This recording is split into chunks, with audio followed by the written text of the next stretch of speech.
Kingdom Vijay Deverakonda നായകനെ അഭിനയിച്ച് ഇന്ന് തിയേറ്ററുകളിൽ റിലീസായ സിനിമയാണ് കിങ്ഡം. ഗൗതം അദ്ദേഹം ജേഴ്സി എന്ന് പറഞ്ഞ് നമ്മുടെ എല്ലാവരുടെയും ഫേവറേറ്റ് സിനിമ സംവിധാനം ചെയ്ത ഡയറക്ടറാണ്. അദ്ദേഹം എഴുതി സംവിധാനം ചെയ്ത സിനിമയാണ് കിങ്ഡവും. ഇതിൽ വിജയ് ദേവരകൊണ്ടയെ കൂടാതെ സത്യദേവ് എനിക്ക് ഭയങ്കര ഇഷ്ടമുള്ള ഒരു ആക്ടറാണ്. നമ്മൾ മഹേഷിൻ്റെ പ്രതികാരത്തിൻ്റെ തെലുങ്ക് റീമേക്ക് ചെയ്ത ആളാണ്. അന്ന് ഈ സിനിമ റീമേക്ക് ചെയ്തപ്പോഴും നമ്മൾ ഇദ്ദേഹത്തിൻ്റെ പെർഫോമൻസിനെ ഒരുപാട് പുകഴ്ത്തിയതാണ്. കാരണം ഫഹദ് ഇതുപോലെ തന്നെ നാച്ചുറലായി സാധാ തെലുങ്ക് സ്റ്റൈലിൽ നിന്നൊക്കെ വിട്ട് നാച്ചുറലായിട്ട് ചെയ്തു.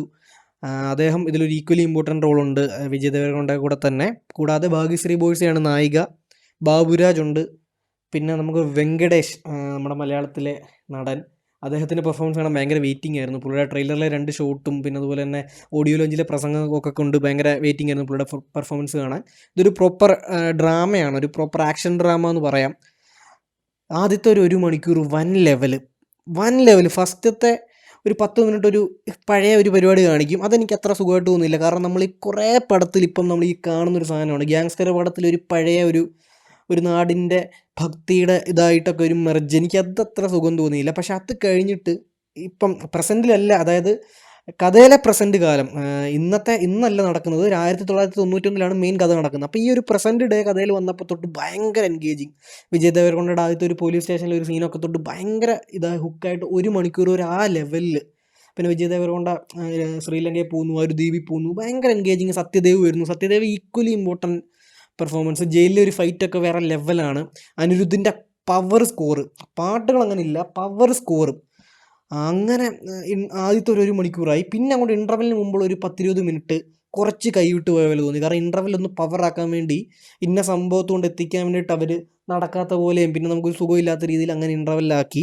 പക്ഷേ സെക്കൻഡ് ഹാഫിൽ അത് പിടിക്കുമെന്ന് കരുതുന്നത്. പക്ഷേ സെക്കൻഡ് ഹാഫ് ഇത്രയും ഒരു തോൽവി ദുരന്തം. സെക്കൻഡ് ഹാഫ് ജേഴ്സിയുടെ ഡയറക്ടർ എന്തോ ഒരിക്കലും പ്രതീക്ഷിച്ചില്ല.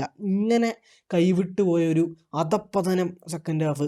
ഒന്നും പറയാനില്ല. ഈ റീസെൻ്റായിട്ട് ഇറങ്ങിയ തമിഴിലെ ഒരു മെയിൻ സ്റ്റാറിൻ്റെ സിനിമയുടെ സെയിം സാധനം, ഈവൻ അതിൽ പല കാര്യങ്ങൾ വരെ സെയിം അതേ സാധനം. കോപ്പിയൊന്നുമല്ല, കാരണം ഒരേ സമയത്ത് നടന്ന ഷൂട്ടിംഗ് ആണ് രണ്ടിൻ്റെയും.